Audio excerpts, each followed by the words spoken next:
So in this case, we are going to consider a question as part of your revisions, part of your line shafts. There is a question that we are given as an example that we have got a 250-watt motor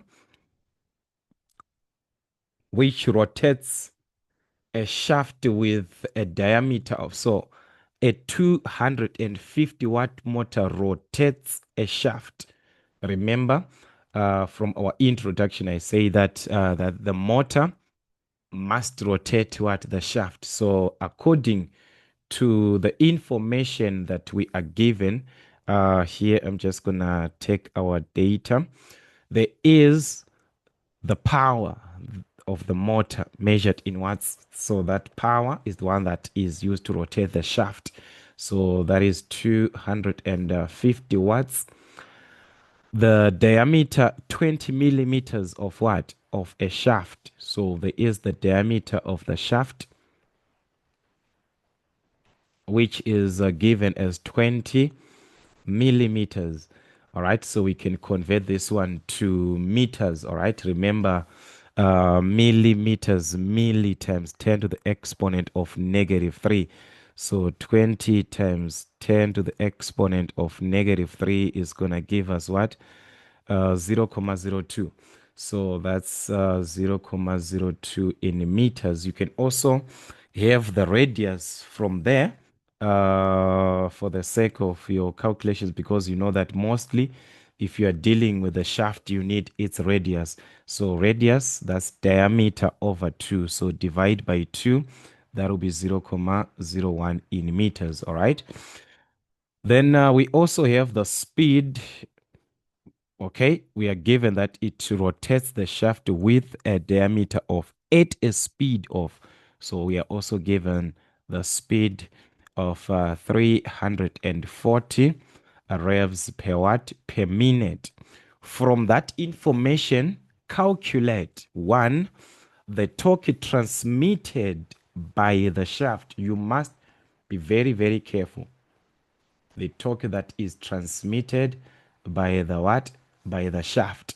So from our calculations, the torque that is transmitted can be from force times radius. Torque transmitted from the shaft can be from this formula, pi d cubed times what? Times tau. So in our case, this is what we have, but let's look into the formulas that we are having here. We can see that we do not have the force, and we also do not have this tau, which is our shear stress or shear force that we have. They're actually asking it later on. So meaning to say the two formulas are limited for now. Remember mechanotechnics, just like from our N4, I said you follow formulas. It's a follow up. You just have to follow up what you're given. So we do not have. So what are we given? There's power. Is there a formula for power? That is torque. Yes, power. Transmission, yes, torque there.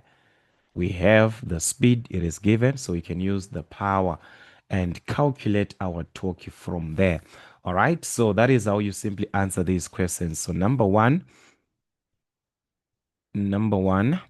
we must calculate the torque that is transmitted by the what? By the shaft.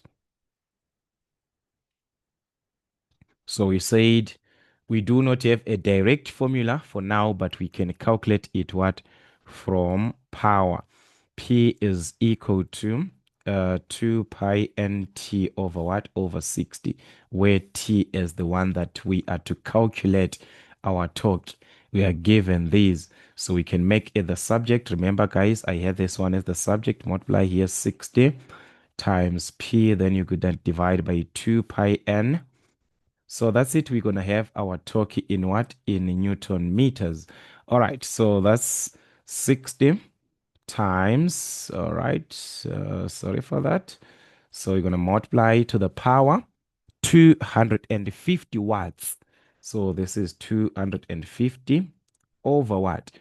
2 pi times n, the speed, which is given in revs per minute. So that's 340. So that was going to give us the torque. All right, calculating this, you're going to obtain 7,022 Newton meters. That is to 3 decimal places. All right, 60 times 250 over 2 pi times what? Times 340. So that's it. We can even fix our calculator. Sorry for that. Right. So here it was supposed to give me my information. All right, no problem. Sorry for that. Let me just redo it. 60 by what? 250. This is 2 pi times what? 340. So it's shift. You must see the S there. All right. There you must see that S. Then set up, fix number 6. Then you press 2. So we need 3 decimal places. So it was supposed to be 3. All right. 7.022. Depending with what you're given on the instruction. All right. So that's it. Let's get our uh, solutions to 3 decimal places, 2 decimal places, depending with what you're given on the instruction. Then number 2, the force that is required to rotate the shaft.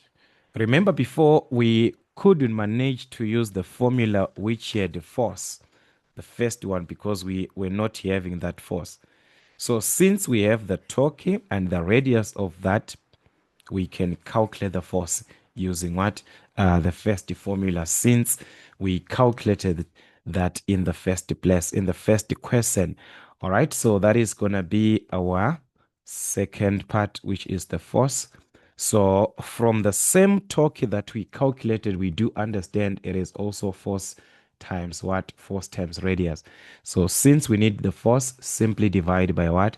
By the radius. So therefore, our force is supposed to be the torque over what? Over the radius. Having that torque as we calculated before, we're just going to substitute 7.022 over what? The radius. Remember, we are given the diameter, and from that you calculated the radius, 0.01 in meters. In what? Meters, 0.01. So that was going to give us the value of the force, 702,2 in what? In newtons. So that is the force. We have the torque now, so we can calculate from that. All right, without wasting your time, let us see the other question, which is the shearing stress on the shaft. The shearing stress. So also from the same torque that you have here, we can calculate, because remember before we couldn't manage to use this formula because we're not having that. So we can simply make that the subject of the formula, or we can simply use the formula here, like I said before, when we made the subject of the formula, that the shearing stress is going to be here, but it was taken from what? It was taken from the torque transmission. So this is it. Let us just take our formula. We have got everything. From that, we can substitute what we are given. All right, so that's our number 3. So the shearing stress, according to the formula, it is given as 16t over what? Over pi d cubed. So everything is there. It's just going to substitute 16 times, as we calculated t, which is our torque, 7.022 over what? Pi times d, the diameter of what you're given the pulley in what? Meters, 0.02. That's 0.02. So that's a substitution to be made, 0.02 cubed.